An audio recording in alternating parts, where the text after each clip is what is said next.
안녕하세요. 토목 상하수도 AI 접목 사례 강의 시간입니다. 도시 침수를 미리 보는 AI, 실시간 서러게이트 모델에 대해서 살펴보겠습니다. 네, 오늘은 도시 침수를 미리 보는 인공지능에 대한 이야기를 해보려고 합니다. 기후변화로 극단적인 강우가 더 잦아지면서 기존의 설계 기준을 넘어서는 침수 사례가 전국에서 관측되고 있습니다. 토목 분야에서 오래 사용해온 XP 스윕이나 스윕5 같은 물리 기반 모델은 매우 정밀하지만 실시간 대응에는 구조적 한계가 있습니다. 이 한계를 인공지능 서러게이트 모델이 어떻게 메우고 있는지 국내 사례와 함께 10분 동안 살펴보겠습니다. 왜 지금 실시간 침수 예측인가? 네, 기후변화로 시간당 강광도의 극단값이 높아지고 있고 기존 설계 기준을 넘어서는 사례가 전국에서 이어지고 있습니다.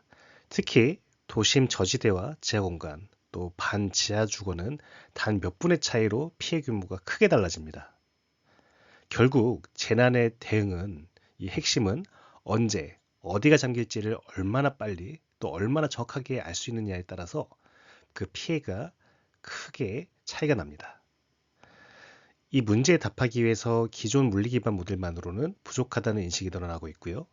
그 이유를 다음 슬라이드에서 살펴보겠습니다. 물리 기반 모델의 힘과 한계, 스윕과 XP 스윕 같은 물리 기반 수문 모델은 도시 수문 분야의 표준 도구입니다. 연속 방정식과 동수력학을 직접 해석하고 관망과 지표 흐름을 함께 계산할 수 있습니다.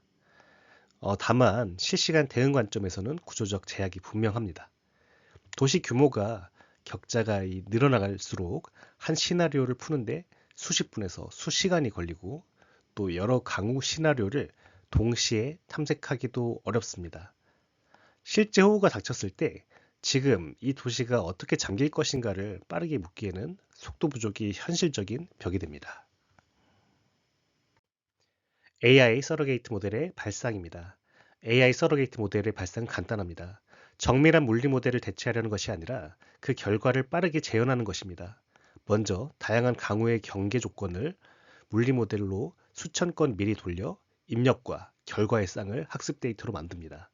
이 데이터를 DNN, CNN, 그리고 그래프 심경망 같은 AI 모델이 학습을 하고 실제 호우 상황에서는 새로 입력되는 강우만 넣어주면 수초에서 수분 만에 빠르게 침수 범위를 예측할 수 있습니다. 정확도는 물리 모델의 90% 이상을 유지하면서 예측 시간은 크게 단축이 됩니다.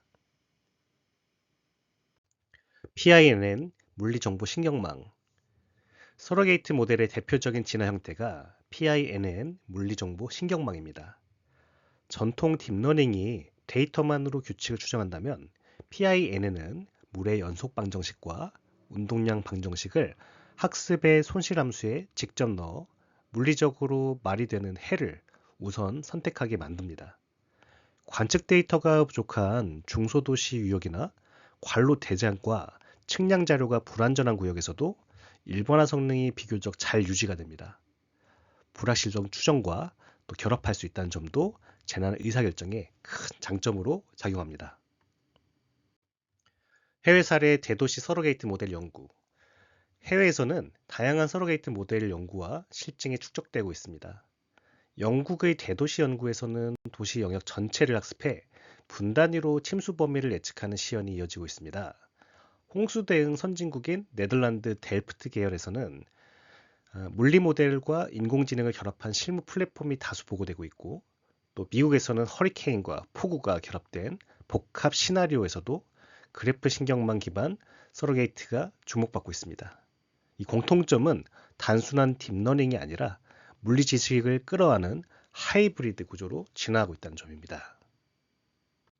국내 사례와 디지털 트윈과 결합한 예측입니다.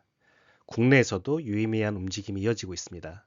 한국수자원공사의 유역 단위 AI 예측 플랫폼, 그리고 서울시와 지자체의 도심 침수 디지털 트윈 구축, 그리고 연구기관 주도의 서러게이트 모델과 PINN 실증이 동시에 진행되고 있습니다. 아직 대부분은 파일럿 단계지만 지형과 배수망, 강우 계측을 한 화면에서 실시간으로 조합하는 디지털 트윈 위에서 AI 예측을 얻는 구조가 빠르게 자리를 잡아가고 있습니다. 특히 하수관고와 펌프장 운영을 함께 연결해 의사결정 속도를 높이려는 시도가 주목할 만합니다. 네, 실시간 대응 구조를 살펴보겠습니다. 실시간 대응을 하나의 과정으로 정리하면 크게 5가지입니다. 첫 번째로 강우계와 수위계, CCTV 같은 IoT 관측이 실시간으로 입력 데이터를 제공합니다.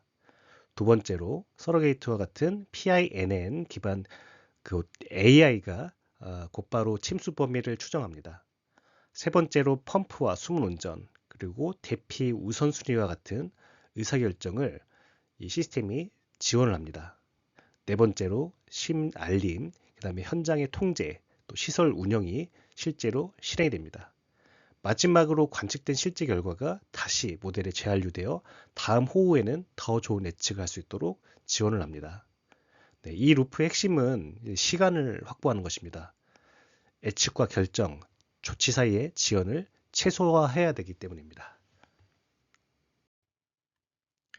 AI 침수 예측의 4가지 성공 조건입니다. AI 침수 예측은 기술만큼이나 운영 체계가 매우 중요하다는 말씀을 먼저 드리면서 도입 성공 조건을 4가지로 설명드리겠습니다. 첫 번째로 입력 자료의 품질입니다. AI의 결과에 영향을 주는 이런 입력 자료의 품질은 매우 중요하며 그 입력 자료는 DEM, 관망 대장, 토지 피복, 레이더 강우 자료와 같은 데이터가 있습니다. 둘째, 물리 모델과의 교차 검증입니다. AI 단독 판단은 재난 상황에 위험할 수 있습니다. 물리 기반 모델과 서로 대조하는 등의 신뢰를 높일 수 있는 노력을 해야 합니다. 세 번째로 AI가 불확실성의 정도를 제시할 수 있어야 합니다. 예를 들어 이 지역 30cm 침수와 같은 단일 숫자 대신에 강우 시나리오별 예측 밴드로 그 범위를 제시해야 의사결정자가 대응하는 그 강도를 조절할 수가 있습니다. 네 번째로 부서 간 거버넌스입니다. 지자체, 방제, 상하수도 부서의 권한과 책임이 명확해야 AI 예측이 보고서에 그치지 않고 실제 대피와 배수 조치로 이어질 수 있습니다. 정리하면 자료 품질, 교차 검증, 불확실성 제시, 그리고 거버넌스 모두 중요하며 AI 침수 예측이 현장에서 제대로 작동하고 또 대응이 될 수 있도록 노력을 해야 합니다. 네, 지금까지 토목 상하수도 AI 접목 사례에 대한 강의를 정리해 보겠습니다. 상하수도 인공지능은 결국 시간을 확보하는 도구라고 볼 수 있습니다. 누수 탐지에서는 분석 시간을 줄여서 새벽 현장의 부담을 덜고, 그다음 두 번째, 약품 최적화, 정수장에서의 약품 최적화에서는 베테랑의 감각이 사라지기 전에 데이터로 기록해서 운전 품질을 유지하며, 이번에 침수 예측에서는 호우의 순간에 도시의 미래를 몇 분 앞서 보게 해서 피해를 결정짓는, 피해를 줄일 수 있는 대응 시간을 확보합니다. 인공지능은 사람을 대체하지는 않습니다. 사람이 더 나은 결정을 그리고 더 빠르게 결정을 내릴 수 있도록 돕는 지렛대입니다. 지금까지 함께 해주셔서 감사합니다.